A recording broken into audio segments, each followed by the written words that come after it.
Clear your desk by the end of the day, Holly. Human resources will handle the exit paperwork. The words on my computer screen blurred as I read them again.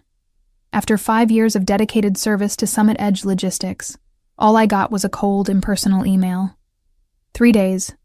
That's all I had taken to bury my father. 3 days of approved bereavement leave. We need people who prioritize their work, the email continued, as if attending my father's funeral was an optional social event I had chosen over filing quarterly reports. I sat back in my chair, the leather squeaking in the silence of the early morning. The Boise office was still mostly empty, the sky outside just beginning to brighten with dawn. I had come in early, eager to catch up on work after my brief absence. My name is Holly Peterson, and until approximately 2 minutes ago, I was the regional team lead of the highest performing division at Summit Edge Logistics. At 34, I had built not just a career, but a team that felt like family. We celebrated birthdays together, supported each other through difficult times, and pushed one another to excel professionally. I looked around at my workspace, the small cactus my team had gifted me last Christmas, the framed photo of us all at the company retreat, the handwritten thank you notes from team members I had mentored. 5 years of my life condensed into a few personal items that would fit in a cardboard box. The termination notice attached to the email was signed by Dan Weaver, my direct supervisor who had personally approved my bereavement leave just last week. Failure to maintain adequate presence during critical operational periods, it read. My father's death apparently fell during one of these undefined critical periods. I didn't cry. I didn't slam my fist on the desk or storm into Dan's office demanding an explanation. Instead, I pulled out my phone and took a photograph of the email, then forwarded it to my personal account.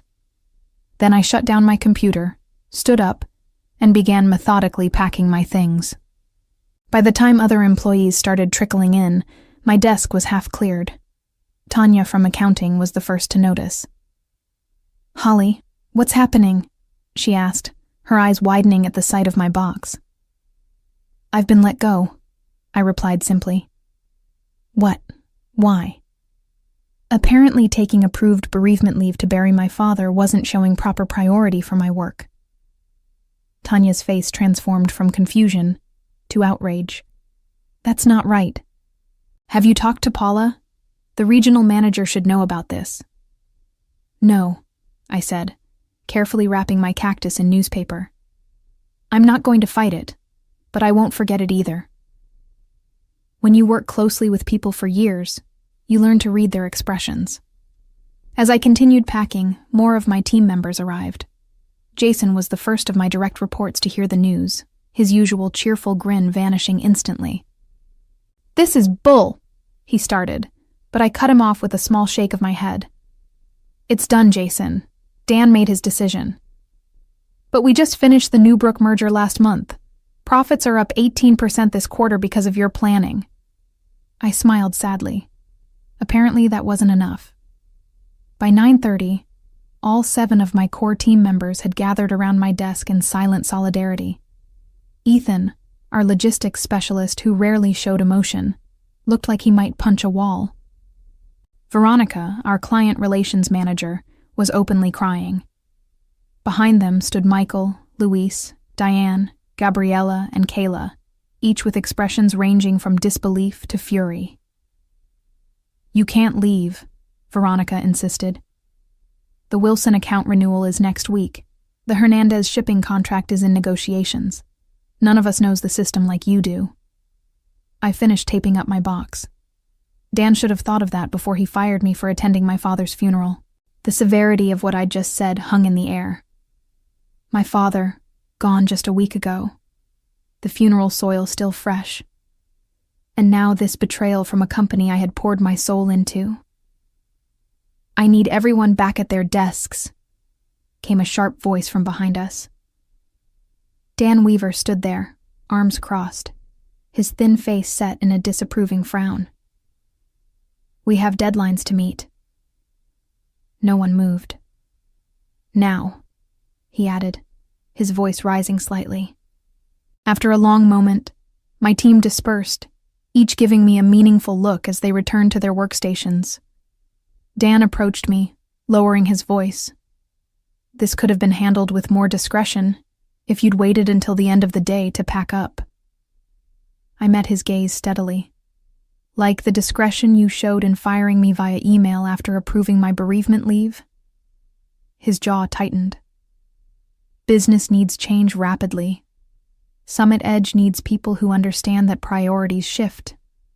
Your father's passing was unfortunate, but don't," I warned, my voice deadly quiet. "Don't finish that sentence, Dan." For a moment, something like uncertainty flickered across his face. Then he straightened, adjusting his tie. "Human Resources is expecting you. Please don't make this more difficult than it needs to be." I picked up my box. "Don't worry, I won't make a scene. But remember this moment, Dan. You might find it important later." The Human Resources office was clinical. White walls, minimal decoration, and Barbara Kent's sympathetic but practiced expression. She was new to the company, having joined just 6 months ago, and I could see she was uncomfortable with the situation. "I'm sorry about this, Holly," she said, sliding separation papers across her desk. "And I'm very sorry about your father." "Thank you," I replied, scanning the documents. Standard severance, 2 weeks' pay, a non-disparagement clause. A reminder of my non-compete agreement, which prohibited me from working for direct competitors for 6 months. "Is there anything I should know about why this happened?" Barbara asked cautiously.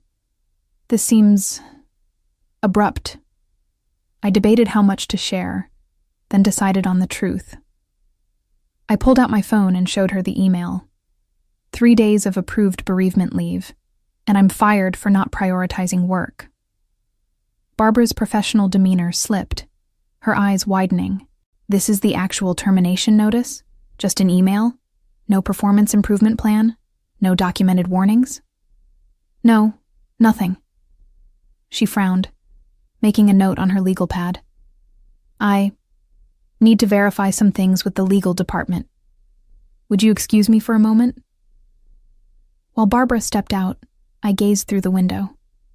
From this floor, I could see the Boise River winding through the city. My father had loved fishing that river. He'd taught me patience there, standing in waders as the current rushed past our knees.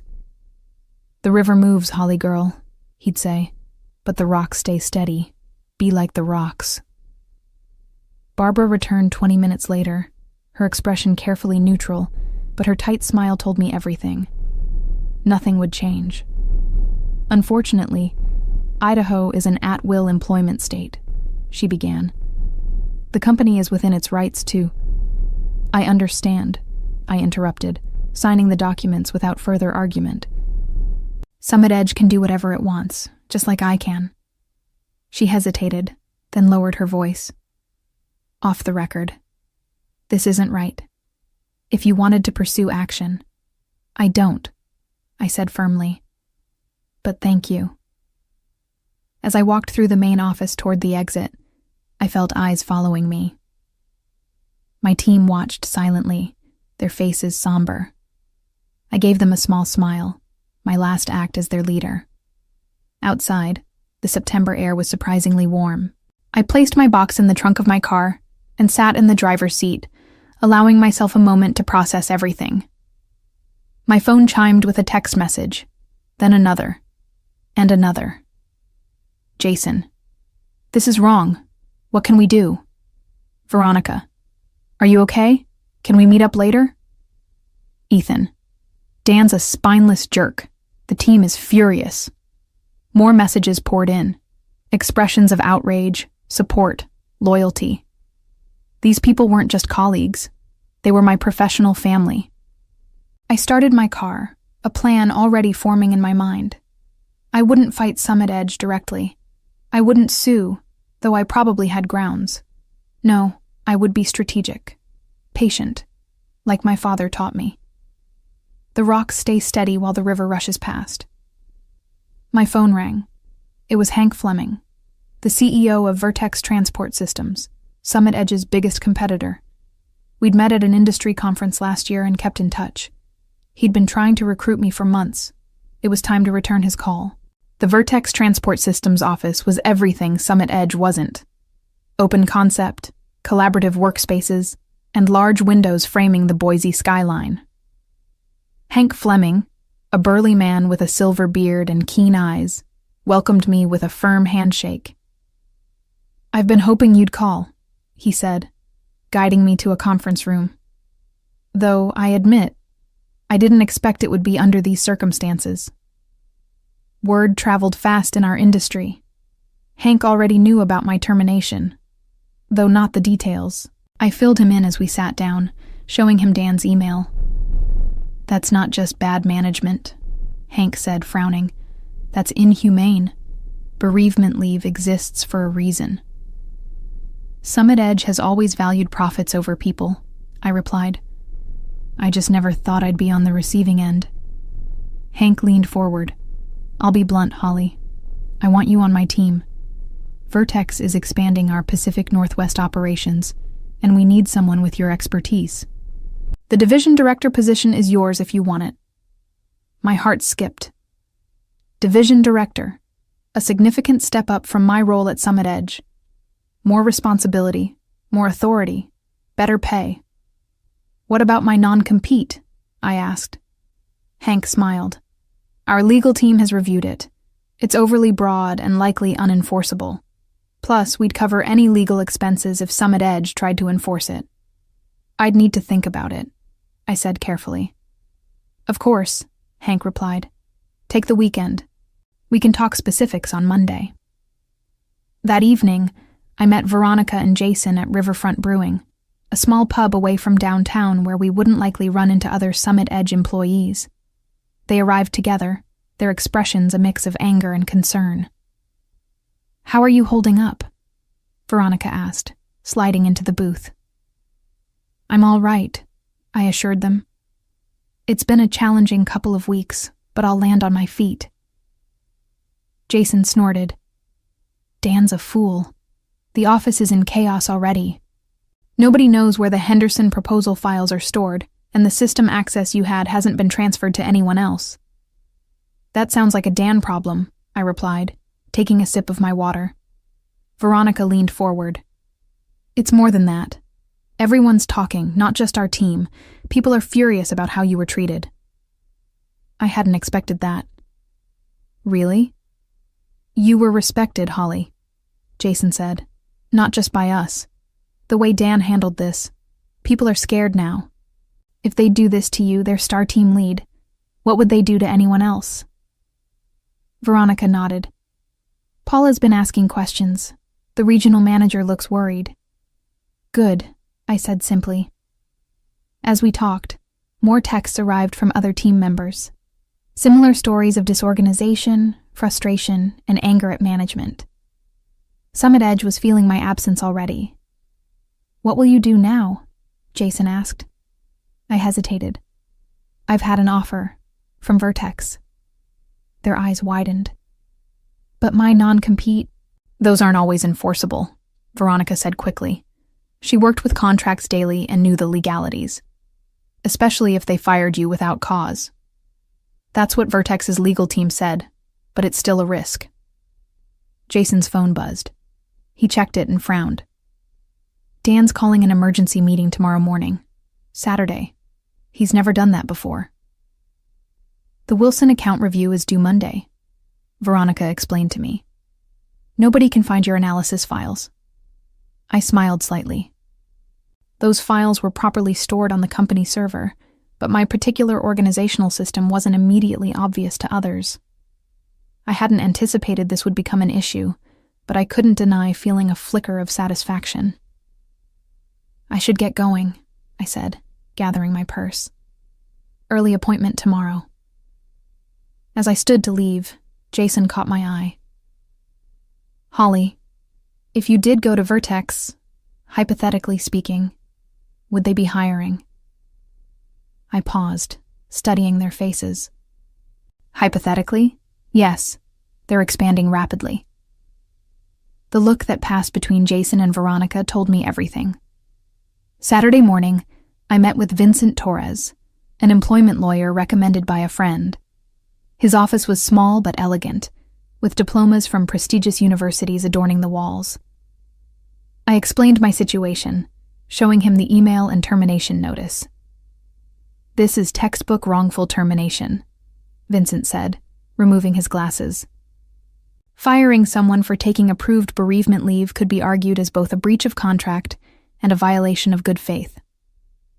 "I'm not interested in suing," I clarified. "I just want to understand my options regarding my non-compete agreement." Vincent reviewed the document carefully. "This is overly restrictive. 6 months prohibition on working for competitors within a 300-mile radius? That's essentially telling you to leave the industry or relocate." "Is it enforceable?" I asked. "In Idaho? It's questionable, especially given the circumstances of your termination. Courts typically won't enforce non-competes when the employer acts in bad faith." He leaned back in his chair. "What's your plan, Holly?" "Vertex Transport Systems has offered me a position. Better title, better pay." Vincent nodded. "Summit Edge would have to prove that you're causing them actual harm by working there. Given that they terminated you, that's a difficult argument to make." He scribbled some notes. "I'd say proceed with caution, but don't let this non-compete prevent you from earning a living." Over the weekend, my phone continued buzzing with messages from my former team. The emergency Saturday meeting had apparently been tense. Dan was pressuring everyone to take on additional responsibilities to cover my absence, with no extra compensation.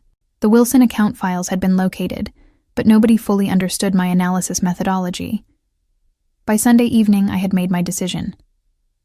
Monday morning, I called Hank Fleming. "I accept your offer," I told him, "but I have one condition." "Name it," Hank replied. "I want to build my own team. If my former colleagues from Summit Edge apply to Vertex, I want them to receive fair consideration." "Absolutely," Hank agreed. "If they're half as talented as you, we'd be lucky to have them." That afternoon, I signed my contract with Vertex, Division Director of Pacific Northwest Operations. The salary was 40% higher than what I'd been making at Summit Edge, with better benefits and a sign-on bonus. As I left Vertex's offices, I checked my phone to find 7 new messages, one from each core member of my former team. They all wanted to meet for coffee. Privately. Tuesday morning, I sat at a quiet corner table in a small coffee shop downtown, waiting. Jason arrived first, then Veronica. One by one, Ethan, Luis, Diane, Gabriella, and Kayla joined us until we filled 2 tables pulled together. "Summit Edge is imploding," Ethan said without preamble. "Dan's micromanaging everyone, Paul is breathing down his neck, and clients are asking questions." "The Wilson account is threatening to pull out," Veronica added. "They wanted to know why you weren't handling their renewal." I sipped my coffee, listening as each shared similar stories of chaos and frustration. "We heard you've accepted a position at Vertex," Jason finally said. The others grew quiet, watching me intently. "News travels fast," I observed. "We want to come with you," Veronica stated firmly. The others nodded in agreement. I studied their faces. "You all have good positions at Summit Edge, secure jobs. Are you sure you want to risk that?" "What security?" Luis asked bitterly. "If they'd fire you for attending your father's funeral, none of us are safe." "Vertex is hiring," I said carefully. "I can't promise anything, but I can refer you. Each of you would need to apply formally." "We already have," Gabriella revealed, pulling out printed copies of confirmation emails. "All 7 of us. Yesterday." I couldn't hide my surprise. "You applied before talking to me?" "We trust you, Holly," Kayla said simply. "Where you go, we go." I felt a surge of emotion, gratitude mixed with vindication. Let me make some calls. The following Monday, my phone rang at 7:30 a.m. The caller ID displayed Paula McCormick, Summit Edge's regional manager. "Holly?" Paula's voice had a forced calmness. "We need to talk." "Good morning, Paula," I replied, keeping my tone neutral. "What can I do for you?" "I've just received 7 resignation letters, all from your former team, all effective immediately." There was a pause. "Care to explain?" I took a slow breath. "I'm not sure what explanation you're looking for. I don't work for Summit Edge anymore. They're all going to Vertex, where you just started as division director." Her voice hardened. "This doesn't look coincidental. People make career choices for various reasons, Paula. Perhaps you should ask Dan why your top-performing team is leaving en masse." "This is about your termination, isn't it?" She sounded resigned now. "I've reviewed the situation. Dan didn't consult me before letting you go. I would never have approved it." "That's between you and Dan," I replied. "Though I'm curious why Summit Edge's regional manager wasn't involved in terminating a team lead." Paula sighed. "Dan claimed it was an urgent performance issue that couldn't wait for my return from the Seattle conference. I trusted his judgment. Clearly that was a mistake." I said nothing, letting the silence grow uncomfortable. "Look, Holly," Paula finally continued, "I'm prepared to offer you your position back, with a 10% raise and a formal apology. We need your expertise. The Wilson account is threatening to walk." "I appreciate the offer, Paula, but I've accepted a position elsewhere. We'll match whatever they're paying, plus 15%. It's not about the money." "Then what would it take?" There was desperation in her voice now. 7 key employees walking out simultaneously is devastating. The operational knowledge alone. "It would take time travel," I interrupted. "Going back to when my father died, and Summit Edge showing basic human decency instead of punishing me for grieving." The line went quiet. "I need to go, Paula. I start my new position today, and I don't want to be late." "Your non-compete," she began. "Feel free to have your legal team contact mine," I replied evenly. "Though they might want to review the circumstances of my termination first." After hanging up, I drove to Vertex's offices, arriving early to prepare for the day. Hank met me in the lobby, beaming. "We're considering all 7 of your former colleagues," he said. "Their qualifications are impressive. Interviews start Wednesday." "Thank you for giving them a fair chance," I replied. "Fair chance? Holly, they're top talent.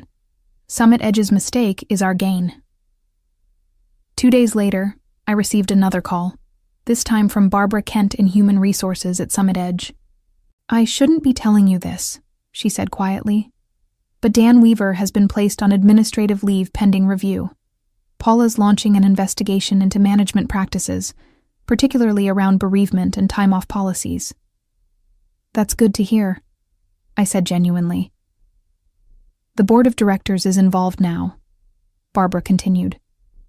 "Losing an entire specialized team to a competitor has triggered alarm bells. They're reviewing all terminations from the past year. By Friday, all 7 of my former team members had received and accepted offers from Vertex.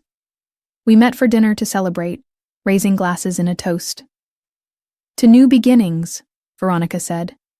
"And to Holly," Jason added, "who taught us what real leadership looks like." The following week, I received a formal letter from Summit Edge acknowledging my wrongful termination and offering a settlement to avoid litigation. I accepted it, not for the money, but for the official admission that they had been wrong. That same day, the Wilson account signed with Vertex, bringing their business to us after learning that their preferred team now worked under my direction. The river had moved, but we had remained steady, like rocks, just as my father had taught me. 3 months later, I stood at the front of Vertex's largest conference room, presenting our quarterly results to the executive team. The numbers spoke for themselves: 30% growth in our division, 4 major client acquisitions, 3 of them former Summit Edge accounts, and operational efficiency improvements that had reduced costs by 22%. "Exceptional work, Holly," Hank said when I finished. "You and your team have exceeded every projection." I smiled.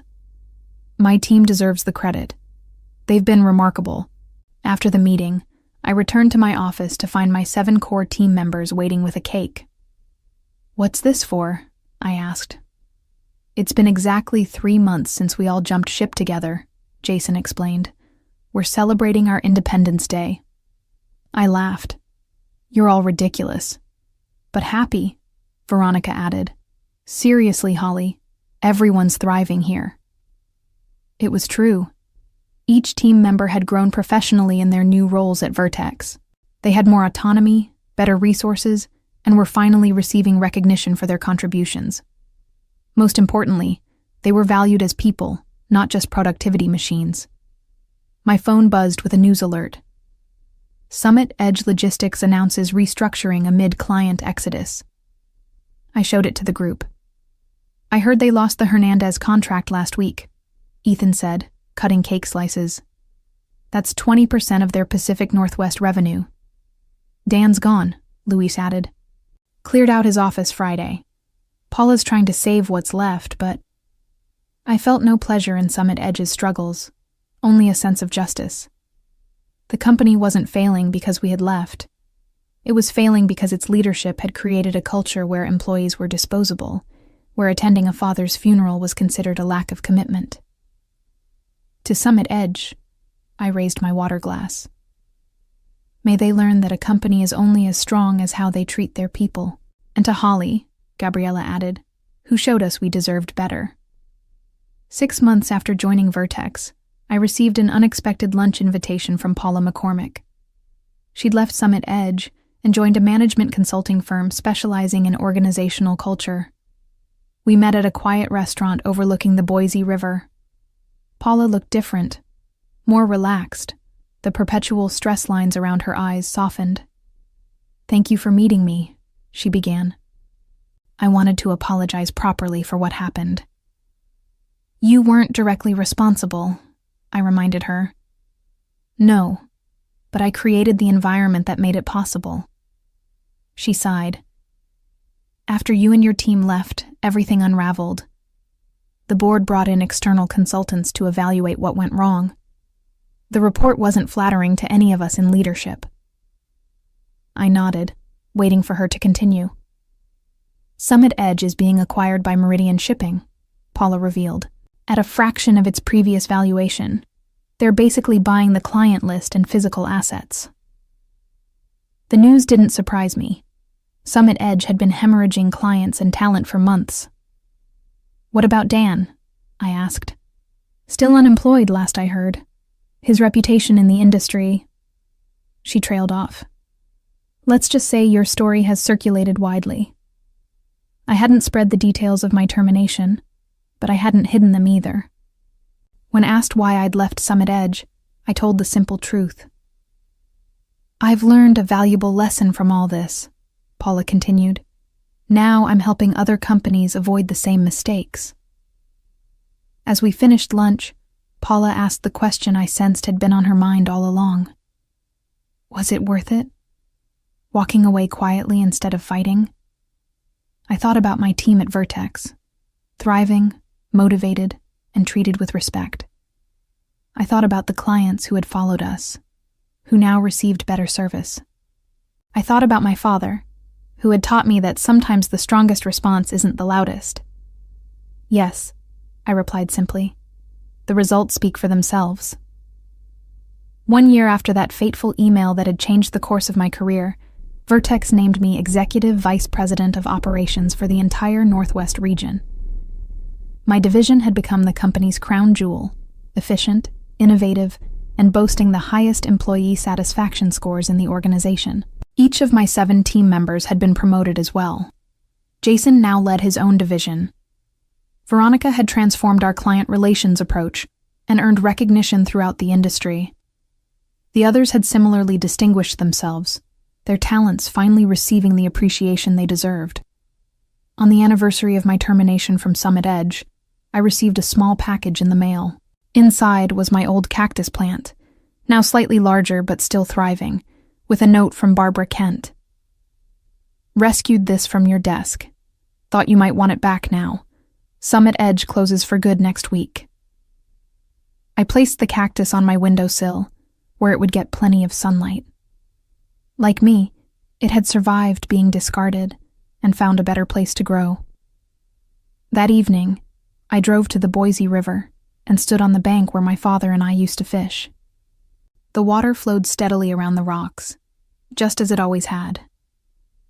I thought about how a single moment, a cold email terminating my employment, had ultimately led to greater success and happiness, not just for me, but for everyone who had followed me. "You were right, Dad," I whispered to the river. "Sometimes you need to stay steady and let the current do its work." As I looked back on my journey from terminated team lead to executive vice president, I realized my revenge hadn't been in destroying Summit Edge. My revenge had been in building something better. A workplace where bereavement leave wasn't viewed as a lack of commitment, where people were valued beyond their productivity metrics, where leadership meant empowering others rather than controlling them. The greatest revenge wasn't in tearing down what had hurt me, but in creating something that made the old system obsolete. My father would have been proud of that. Looking toward the future, I felt nothing but gratitude for the path that had brought me here, even the painful parts. Sometimes the worst moments lead to the best outcomes, if you remain as steady as the rocks while the river of change rushes past.